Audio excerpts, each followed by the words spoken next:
बिस्मिल्लाहिर्रहमानिर्रहीम। अस्सलाम वालेकुम दोस्तों, उम्मीद करता हूँ आप बिल्कुल ठीक ठाक होंगे। दोस्तों आज है 22 फरवरी सन 2024 और दिन है जुमेरात का। दोस्तों आज की वीडियो में मैं आपके साथ 4 से 5 जो आज की मिक्स न्यूज़ हैं वो शेयर कर रहा हूँ। तो सबसे पहले जो नंबर 1 पर न्यूज़ है वो आपके साथ शेयर नहीं करूँगा, आपने कमेंट करना है और उसी कमेंट की रिप्लाई में आपको नंबर 1 वाली न्यूज़ जो है वो शेयर करूँगा। और नंबर 2 पर जो न्यूज़ है वो है टैक्स अथॉरिटी के हवाले से। टैक्स अथॉरिटी ने डिजिटल टैक्स स्टैम्प जो है वो कंट्रोल कैंपेन चलाई और मुख्तलिफ जो है वो 150 जगह पर जो है वो चेकिंग वगैरह की गई। और जो भी इनके मेयार के ऊपर पूरे नहीं उतरे तो उनका जो भी सामान था सिगरेट के हवाले से ये चलाई गई थी। तो सिगरेट के ऊपर जो चेक किया गया, जिनके पास जो है वो डिजिटल जो स्टैम्प नहीं थी वो सामान जो है वो सीज़ किया गया और उनके खिलाफ जो कानूनी कार्रवाई है वो की गई। इसी के साथ ही नंबर 2 पर जो न्यूज़ है वो है ओमान अथॉरिटी ने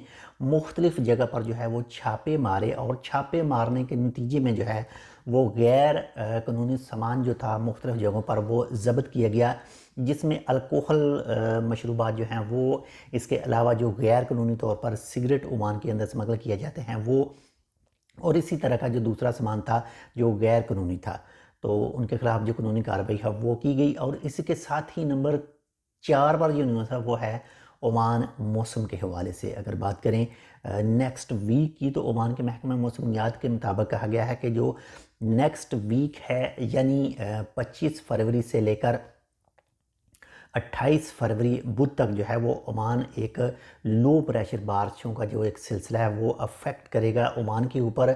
और सबसे जो पहले बताया गया है वो मुसंदम गवर्नरेट बताया गया है और इसके साथ ही जो ओमान के साहली इलाके हैं वहाँ पर बताया गया है। और इसके साथ ही जो अल हजर माउंटेन है उसको और इसके जो सराउंडिंग इलाके हैं वहाँ पर भी बारिश के चांस बताए गए हैं। बाकी जो भी है ये अल्लाह ताला के काम हैं। बाकी मज़ीद इसके हवाले से जैसे कोई अपडेट आएगी वो भी इंशाल्लाह आपके साथ शेयर करेंगे। और इसके साथ ही नंबर 5 पर जो एक आज अफसोसनाक वाक़या पेश आया, अकबत बुश रोड के ऊपर जो पहाड़ी वाला रोड है उसके ऊपर एक ट्रक ख़राब हुआ और उसकी टक्कर एक गाड़ी के साथ जो है हुई और ट्रक को जो है वो आग लगी और उसमें जो ड्राइवर था उसकी वफ़ात वाक़ हो गई। इन्ना लिल्लाहि व इन्ना इलैहि राजिऊन। अगर आप ड्राइवर हैं तो बहुत ज़्यादा एहतियात कीजिए ताकि आप भी सेफ़ रह सकें, आपकी गाड़ी वगैरह भी सेफ़ रहे और आपके साथ जो अटैच हैं वो भी महफूज रहें और सेफ़ रहें। ये थी आज की 4 से 5 मिक्स न्यूज़। उम्मीद करता हूँ आपको पसंद है तो लाइक कर दीजिएगा। चैनल सब्सक्राइब नहीं किया टेक विद उर्दू को तो आप टेक विद उर्दू को सब्सक्राइब कर सकते हैं। अपने सोशल मीडिया के ऊपर इस चैनल को और इस न्यूज़ को लाजमी शेयर कीजिएगा। इंशाल्लाह मिलते हैं आपसे दूसरी अपडेट के साथ, तब तक के लिए अल्लाह हाफ़िज़।